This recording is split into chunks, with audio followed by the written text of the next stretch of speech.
Guys, today I am going to deal with the topic breech presentation. यहाँ पे लिखा हुआ है breech presentation is a common type of presentation. जो breech presentation है वो बहुत common type of presentation है जो mal presentations है उसमें। वैसे नॉर्मली जो प्रेजेंटेशन होता है वो वर्टेक्स प्रेजेंटेशन होता है। उसके अलावा अगर हम माल प्रेजेंटेशन की बात करें तो कॉमन प्रेजेंटेशन है ब्रीच प्रेजेंटेशन। ठीक है, व्हेन लाइज ब्रीच प्रेजेंटेशन में क्या होता है, जो लाई होता है वो लॉन्गिट्यूडनल होता है, बट जो प्रेजेंटिंग पार्ट होता है वर्टेक्स की जगह बटक्स होता है। Please listen carefully. Vertex presentation में हेड होता है प्रेजेंटिंग पार्ट, जबकि ब्रीच प्रेजेंटेशन में प्रेजेंटिंग पार्ट बटक्स होता है। This presentation is called breech presentation. इस प्रेजेंटेशन को हम क्या कहते हैं, ब्रीच प्रेजेंटेशन कहते हैं। ये 2 टाइप्स का होता है, कंप्लीट एंड इनकम्प्लीट प्रेजेंटेशन। ठीक है, अगर हम इनकम्प्लीट ब्रीच की बात करें तो इनकम्प्लीट में 3 कंडीशंस आती हैं, फ्रैंक ब्रीच, फुटलिंग प्रेजेंटेशन और नी presentation.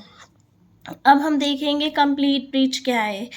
In this type of presentation fetus is fully flex. इस प्रेजेंटेशन में जो कंप्लीट ब्रीच प्रेजेंटेशन होता है मीन्स प्रेजेंटिंग पार्ट तो बटक्स होता है, पर क्या होता है, जो बेबी होता है, फीटस होता है, वो फुली फ्लेक्स्ड होता है और external genitals and both legs are presenting part.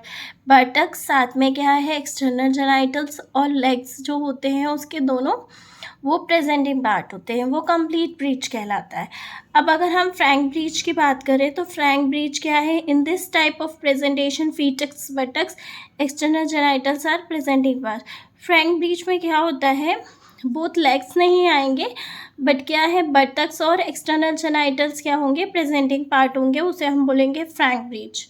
Next है footling breech. As a name suggest, यहाँ पे लिखा है footling breech. This type of presentation is very rare. जो फुटलिंग प्रेजेंटेशन होता है ब्रीच प्रेजेंटेशन में वो बहुत कम पाया जाता है। नेक्स्ट लिखा है यहाँ पे आगे, इन दिस वन और both leg are presenting part. अभी बोला था शुरुआत में कि यहाँ पे फुटलिंग बोला हुआ है, तो जैसे कि इसका नाम है फुटलिंग, तो यहाँ पे प्रेजेंटिंग पार्ट ब्रीच प्रेजेंटेशन में फुट होता है। ठीक है, या तो बोथ लेग हो सकते हैं या फिर 1 लेग हो सकता है। आगे हम देखेंगे यहाँ पे जो वेरियस प्रेजेंटेशंस होते हैं। ठीक है, ब्रीच प्रेजेंटेशन में बहुत सारे प्रेजेंटेशन की कंडीशंस होती हैं, जैसे कि जिसमें यहाँ पे लिखा हुआ है right sacro anterior, right sacro posterior, right sacro lateral, left sacro anterior और लेफ्ट सेक्रो लेटरल, सॉरी। अब कॉजेज़ क्या क्या हो सकते हैं, पोस्ट से कॉजेज़ में फर्स्ट लिखा है प्री मैच्योरिटी।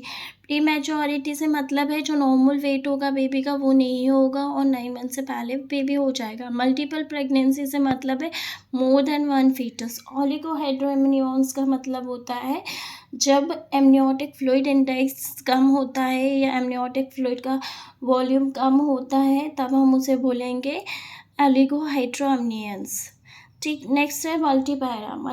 मल्टीपैरा में क्या होता है कि ज़्यादा बेबी डिलीवर किए हैं। बाइकॉन्जुगेट और सेप्टेड यूट्रस का कंडीशन है। अगर बाइकॉन्जुगेट और सेप्टेड यूट्रस जो है वो माल फॉर्मेशन ऑफ यूट्रस का कंडीशन है, जिसमें से बाइकॉन्जुगेट यूट्रस का मतलब ये है कि जो इम्पेयरमेंट होता है वो किस में होता है, मुलेरियन डक्ट के फ्यूजन में। प्रॉपर तरीके से मुलेरियन डक्ट फ्यूज नहीं हो पाती है तब बाइकॉन्जुगेट यूट्रस के कंडीशन होता है। सेपरेट यूट्रस का मतलब यहाँ पे है एबनॉर्मल शेप होता है यूट्रस का, जिसमें क्या होता है, वॉल ऑफ द टिश्यू जो होते हैं वो क्रिएट करते हैं 2 कैविटीज़ को। फिर कॉन्ट्रैक्टेड पेल्विस मतलब क्या है, जो नॉर्मल पेल्विस होता है वो है gynaecoid pelvis. Normal pelvis shape नहीं होगा, कॉन्ट्रैक्टेड पेल्विस में अदर पेल्विस आते हैं जो एबनॉर्मल शेप होते हैं, वो कंडीशन हो सकती है। इंट्रायूट्राइन डेथ की वजह से हो सकता है ब्रीच प्रेजेंटेशन फीटस का। आगे प्लासेंटा प्रीविया का कंडीशन हो सकता है मदर में। तब ऐसा हो सकता है ब्रीच प्रेजेंटेशन हो। प्रीवियस सिजेरियन सेक्शन, मतलब पहले कभी मदर में सिजेरियन सेक्शन हुआ हो, ऑपरेटिव डिलीवरी हुई हो। एबनॉर्मल डायग्नोसिस लिखा हुआ है। अगर हम डायग्नोसिस की बात करेंगे तो यहाँ पे डायग्नोसिस लिखा है एब्डोमिनल पैल्पेशन में हम क्या है फंडल ग्रिप कर सकते हैं। फंडल ग्रिप करेंगे तो क्या होगा, जो पार्ट हमें प्रेजेंट है फंडस की साइड वो फील करना है। अगर वो स्मूथ हार्ड और ग्लोबुलर फील हो रहा है मीन्स हेड है फंडस में, ठीक है। जो यूट्रस का फंडस वाला पार्ट है वहाँ पे हेड है एंड प्रेजेंटेशन इज ब्रीच, तब क्या होगा हम समझ सकते हैं कि ब्रीच प्रेजेंटेशन है। नेक्स्ट लिखा है first fundal grip. First fundal grip में ये बताया हुआ है by this grip we can find which fetal part in the lower pole of uterus. First fundal grip जो है वो हमें क्या बता देगी कि लोअर पोल ऑफ यूट्रस में कौन सा पार्ट है फीटस का, ठीक है। If in the lower pole of uterus feel broad, अगर हम लोअर पोल ऑफ यूट्रस को फील करके देखते हैं ब्रॉड और सॉफ्ट फील हो रहा है और इरेगुलर पार्ट फील हो रहे हैं तो ये शो करता है कि ब्रीच प्रेजेंटेशन है। नेक्स्ट हम क्या कर सकते हैं, विजाइनल एग्जामिनेशन कर सकते हैं जानने के लिए। ऑस्कल्टेशन कर सकते हैं। ऑस्कल्टेशन में क्या करेंगे, जो फीटल हार्ट साउंड होगी वो हम सुनेंगे और वो हमें कहाँ पे मिलेगी, slightly near to the umbilicus और एवब, स्लाइटली एवब मिलेगी एम्ब्लाइकस से, तब समझ लो ब्रीच प्रेजेंटेशन होगा। ओके नेक्स्ट यहाँ पे जो एक बात आपको बताऊंगी कि जो फीटल में अगर सेफेलिक प्रेजेंटेशन है तो जो फीटल हार्ट साउंड होगी वो हमें बिलो द एम्ब्लाइकस मिलेगी, जबकि ब्रीच प्रेजेंटेशन में क्या है, above the umbilicus, slightly above the umbilicus. Ultrasonography कर सकते हैं। ये सारे डायग्नोसिस हम करेंगे। नेक्स्ट हम देखेंगे कॉम्प्लिकेशन में फर्स्ट लिखा है मैटरनल कॉम्प्लिकेशन। अगर मैटरनल तो फर्स्ट लिखा है प्रोलॉन्ग्ड लेबर। प्रोलॉन्ग्ड लेबर का मतलब है inability of a women to produce child birth over the 20 hours. अगर 20 आवर्स तक भी क्या है बर्थ नहीं हो रहा है, लेबर नहीं हो रहा, तो उसको बोलेंगे प्रोलॉन्ग्ड लेबर।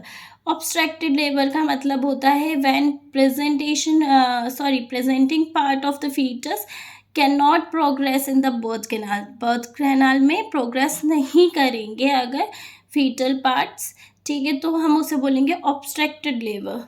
फोर्सेप्स डिलीवरी हो सकती है, मतलब फोर्सेप्स की हेल्प से डिलीवरी करनी पड़ सकती है। पेरिनियल इंजरी हो सकती है। प्यूपेरियल सेप्सिस लिखा हुआ है। प्यूपेरियल सेप्सिस क्या है, एक ऐसा कंडीशन है जिसमें इन्फेक्शन हो जाता है मदर के जेनाइटल ट्रैक्ट में और जो कि कभी भी हो सकता है between the rupture of membrane और लेबर के टाइम में, और ये क्या होता है 42 डे पोस्ट मैच्योरिटी के हो सकते हैं। नेक्स्ट हम देखते हैं फीटल कॉम्प्लिकेशन। अगर फीटल कॉम्प्लिकेशन की बात करें, बोन्स एंड जॉ लोअर जो है उसमें फ्रैक्चर हो सकता है। सर्वाइकल जो वर्टेब्रे के सेक्शन होते हैं, सर्वाइकल है, लंबा है, थोरेसिक है, तो सर्वाइकल रीजन जो होता है वो फर्स्ट होता है। सर्वाइकल वर्टेब्रे में फ्रैक्चर हो सकता है फीटस में, और इंट्राक्रैनियल हैमरेज हो सकता है। नेक्स्ट लिखा है फीटल डिस्ट्रेस। फीटल डिस्ट्रेस हो सकता है।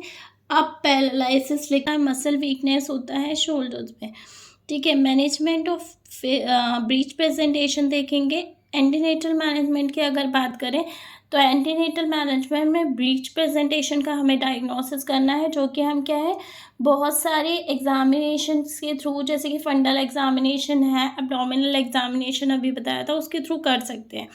नेक्स्ट है ब्रीच डायग्नोसिस करना है। अब